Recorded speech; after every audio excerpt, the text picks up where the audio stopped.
నమస్తే అండి అందరికీ. నేను Mayuri. Welcome to my channel.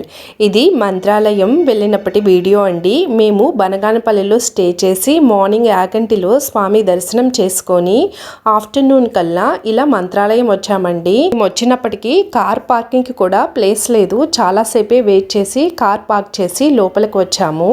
చూస్తున్నారు కదా, ఈ స్ట్రీట్లోనే లెఫ్ట్ సైడ్ మనకి పార్కింగ్ ప్లేస్ ఉంటుందండి. ఇవన్నీ కాటేజెస్, రూమ్స్ అవి దేవస్థానం దగ్గరే అవైలబిలిటీ ఉంటుందండి. ఈ స్ట్రీట్లో ముందుకు వెళ్తే మనం టెంపుల్ దగ్గరికి వెళ్ళొచ్చు. ఇదే టెంపుల్. నేను ఇదే ఫస్ట్ టైం రావడం అండి మంత్రాలయం. మాకు నెల్లూరు నుంచి బళ్ళారికి ఈవినింగ్ బస్సు ఉంటుందండి. అది మంత్రాలయంలో స్టాపింగ్ ఉంటుంది. మా చిన్నప్పుడు మేము మా ఊరికి వెళ్ళడానికి ఆ బస్సు ఎక్కినప్పుడల్లా అందరూ మంత్రాలయం టికెట్ అది తీసుకుంటుంటే నేను ఎప్పుడు వెళ్ళాలా అనుకునేదాన్నండి. ఇన్ని రోజులకు కుదిరింది. ఇంకా ప్రభాస్ మూవీ రాఘవేంద్ర ఉంది కదండి, ఆ మూవీలో సాంగ్ తుంగాచలాల సేవ తులసి దళాల పూజ అందుకో, ఆ సాంగ్ విన్నప్పుడు కూడా స్వామిని దర్శించాలని అనిపించేది.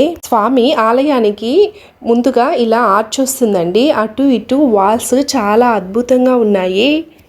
మేము వచ్చినప్పుడు హాలిడే కావడం వల్ల రష్ చాలా ఎక్కువగా ఉందండి. మేము పొంగల్ హాలిడేస్లో వెళ్ళాము. మనం రాఘవేంద్ర స్వామిని దర్శించడానికి ముందే ఇలా మాంచాలమ్మ సన్నిధి వస్తుంది. అమ్మవారిని దర్శించిన తర్వాతే మనం స్వామివారి దర్శనానికి వెళ్ళాలి.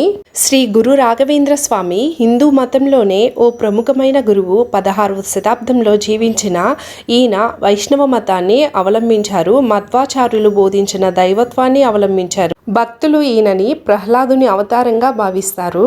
తమిళనాడులోని భువనగిరిలో జన్మించిన రాఘవేంద్ర స్వామి 5 ఏళ్ల ప్రాయంలో అక్షరాభ్యాసం, 4 వేదాల అధ్యయనం చేశారు.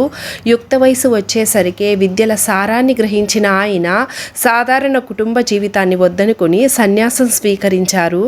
అప్పుడే ఆయన పేరును రాఘవేంద్రగా మార్చుకున్నారు.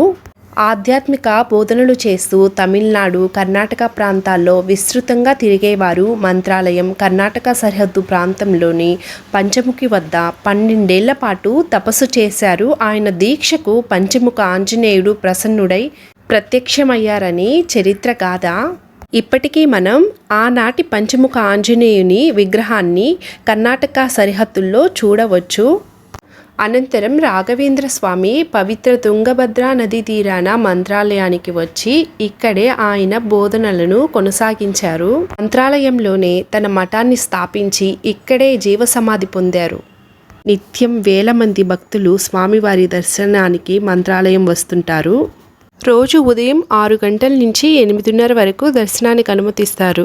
మధ్యలో ఒక అరగంట విరామం మాత్రమే ఉంటుంది. అంటే 9 నుంచి మళ్ళీ మొదలెట్టి 2 వరకు దర్శనానికి అనుమతిస్తారు. తిరిగి మధ్యాహ్నం 4 గంటల నుంచి 9 వరకు దర్శనం ఉంటుంది. అంతా ఉచిత దర్శనమే. ఇక్కడ ఎలాంటి ప్రత్యేక దర్శనాలు ఉండవు.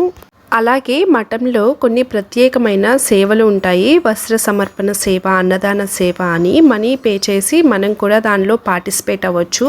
మేము లోపల దర్శనానికి వచ్చినప్పుడు అంత అనిపించలేదండి బయట మనుషులు ఉన్నారని. కానీ లోపల క్రౌడ్ ఎంత ఎక్కువగా ఉందంటే దర్శనానికి చాలా టైం పడుతుంది అనిపించింది.